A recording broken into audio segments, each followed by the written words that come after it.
কি পড়বে? সামিআনা ওয়া আতানা, শুনলাম আর মানলাম। কোরআনের বিধান শুনবে, সঙ্গে সঙ্গে কোরআনের বিধান মানবে। এরা হলো ইমানদার। ঠিক না বেঠিক? কোন যুক্তি তর্কের দিকে যাবে না, কোন প্রকারের শয়তানের ধোঁকায় তারা কান দেবে না। কোরআনের বিধান শুনবে, সঙ্গে সঙ্গে এটা মানার জন্য প্রস্তুত হয়ে যাবে। মাহফিলে আসছে, দিনের কথা শুনবে, সঙ্গে সঙ্গে প্রস্তুত হয়ে যাবে মানার জন্য। ঠিক কিনা বলেন? মাহফিলে আসছে, কোরআনের কথা শুনবে, নামাজ পড়ার জন্য উলামায়ে কেরাম বলে কোরআনের মধ্যে আছে 5 ওয়াক্ত নামাজ পড়ার কথা, দাড়ি রাখার কথা, ইসলাম অনুযায়ী জীবন পরিচালনা করার কথা উলামায়ে কেরাম বর্ণনা করেন, উলামায়ে কেরাম বয়ান করে যাবেন। আর আমরা মাহফিলে আসছি, এখান থেকে মাহফিল শুনে এখান থেকে আমরা চলে যাব, আর বাড়িতে গিয়া বলবো হুজুর অত্যন্ত চমৎকার বয়ান করেছেন। কিন্তু যদি বলা হয় আমল করার জন্য, তখন একজনকেও খুঁজে পাওয়া যায় না। বয়ান শুনতে রাজি আমরা, তবে আমল করতে আমরা রাজি না। কথা বলেন ঠিক কিনা? বয়ান আমরা শুনতে রাজি, আমল করতে রাজি না। যদি বলা হয় আজকে থেকে দাড়ি রাখার জন্য, খুব সুন্দর বয়ান, কিন্তু দাড়ি রাখার জন্য প্রস্তুত হওয়ার জন্য বললে আমরা দাড়ি রাখতে রাজি না। 5 ওয়াক্ত নামাজ জামাতের সাথে আদায় করার কথা বললে খুব সুন্দর বয়ান, কিন্তু নামাজ ধরতে রাজি না। আজকে যদি বলা হয় নামাজ আদায় করো, বলো পড়বো আগামীকাল থেকে, আগামী সপ্তাহ থেকে শুরু করব। দাড়ি রাখার কথা বললে বলে এখনো তো বয়স হয়নি, বয়স হোক তারপরে দাড়ি রাখবো। দাড়ি রাখতে চাই না, এইভাবে আমল করতে চাই না। এর কারণ হইল আমরা এখনো খাঁটি ইমানদার হইতে পারি নাই। শুনবো আর মানবো, শুনলাম আর মানলাম, এই মানসিক ভাবে আমরা প্রস্তুতি গ্রহণ করতে পারি নাই। আজকের এই মাহফিলটা সফল হয়ে যাবে যদি আমরা প্রস্তুতি গ্রহণ করতে পারি। আজকে এখান থেকে তওবা করে যাব, যতগুলা কথা উলামায়ে কেরাম বলবে সবগুলা মানব, সবগুলার উপর আমল করব, তবেই সাকসেস হয়ে যাবে। রাজি আছি তো সবাই? আমল করার নিয়তহীন ইমানদার হইল তারা, যারা আল্লাহ পাক রব্বুল আলামিনের প্রশংসার সাথে যারা তাসবিহ পড়ে, তাসবিহ বর্ণনা করে, আল্লাহর পবিত্রতা বর্ণনা করে, আল্লাহর জিকির করে, এরা হইল ইমানদার। ওয়াহুম লা ইস্তাকবিরুন, এবং ইমানদার হইল ওই সমস্ত ব্যক্তিরা যারা কখনোই অহংকার করে না। ইমানদার অহংকার করতে পারে না, গর্ব করে না, দম্ভ করে না। ইমানদার, যে আয়াতটা আমি তেলাওয়াত করেছিলাম, সেখানে আল্লাহ বলেন ওয়াইবাদুর রাহমানিল্লাযীনা ইয়ামশুনা আলাল আরদি হাওনা ওয়া ইযা খাতাবাহুমুল জাহিলুনা ক্বালু সালামা।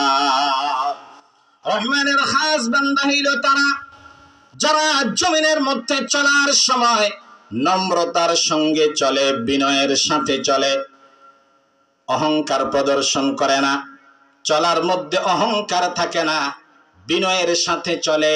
এরা হলো আল্লাহর খাস বান্দা, এরা হলো ইমানদার, এরা হলো আল্লাহর খাস বান্দা। বিনয়ের সাথে চলে, অহংকার করে না। এবং যখন তাদের সঙ্গে কোন জাহেল, কোন অজ্ঞ, কোন মূর্খ ব্যক্তি যখন তাদের সঙ্গে ঝগড়া বিবাদে লিপ্ত হইতে চায়, তারা বলে দেয় ক্বালু সালামা। রহমানের খাস বান্দা যারা, আল্লাহর ইমানদার বান্দা যারা, তাদেরকে সালাম জানায়া দেয়। অর্থাৎ কোন ঝগড়া বিবাদে লিপ্ত হইতে চায় না। আল্লাহর খাস বান্দা যারা, তারা ঝগড়া বিবাদে লিপ্ত হয় না, মারামারি কাটাকাটিতে তারা লিপ্ত হয় না। আর এমনি জাহেল যারা, এরা দেখবেন সমাজের মধ্যে যত ঝগড়া বিবাদ আছে, ঝগড়া বিবাদের মধ্যে লিপ্ত হয়ে যায়।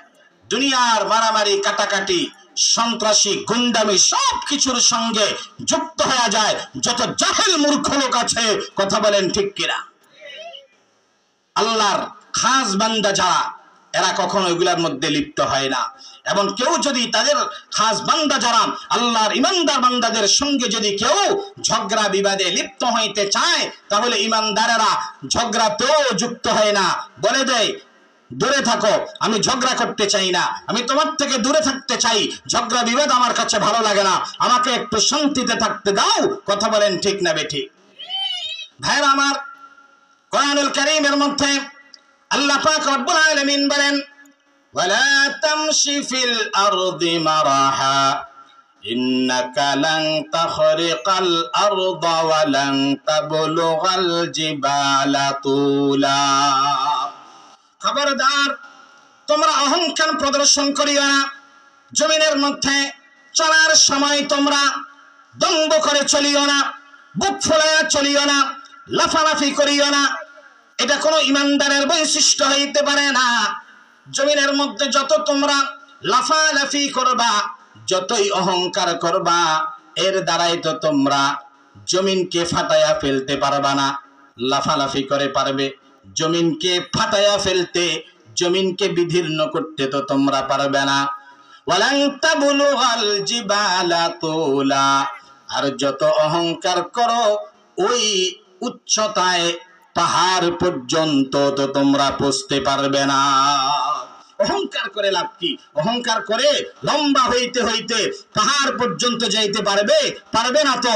অহংকার করে জমিনের মধ্যে লাফালাফি করে জমিনকে ফাটাইয়া ফেলতে পারবে? পারবে না তো। তাহলে জমিনের মধ্যে অহংকার করো কেন? ভাইরা আমার, আল্লাহ বলেন, ওয়ালা তুসাইর খাদ্দাকা লিন-নাসি ওয়ালা তামশি ফিল আরদি মারাহা ইন্নাল্লাহা লা ইউহিব্বু কুল্লা মুখতালিন ফাখুর। আল্লাহ পাক রব্বুল আলামিন বলেন, ওয়ালা তুসাইর খাদ্দাকা লিন-নাস, মানুষ থেকে মুখ বাঁকা করে নিও না, মুখ ফিরাইয়া নিও না। অহংকারের কারণে মানুষ থেকে মুখ বাঁকা করে নিও না, মানুষ থেকে মুখ ফিরাইয়া নিও না। ওয়ালা তুসাইর খাদ্দাকা লিন-নাস ওয়ালা তামশি ফিল আরদি মারাহা, দম্ভ করে চলিও না। নিশ্চয় আল্লাহ পাক রব্বুল আলামিন অহংকারকারীদেরকে মহব্বত করেন না। যারা অহংকার করে তাদেরকে আল্লাহ পাক রব্বুল আলামিন কখনো পছন্দ করেন না। যারা অহংকার করে তাদেরকে আল্লাহ মহব্বত করেন। আওয়াজ দিয়ে বলেন, অহংকারকারীদেরকে আল্লাহ মহব্বত। জোরে জমিনের মধ্যে চলিও না এবং বেশি আস্তেও চলিও না। জোরে চলা এটা অহংকারের লক্ষণ, আস্তে আস্তে চলা এটা রোগাক্রান্ত মানুষের লক্ষণ, এটা অলস মানুষের স্বভাব। খবরদার, বেশি আস্তেও চলিও না, জোরেও চলিও না। চলার মধ্যে মধ্যম পন্থায় চলো। কোন পন্থায় চলবে? মধ্যম পন্থায় আল্লাহ চলতে বলেছেন।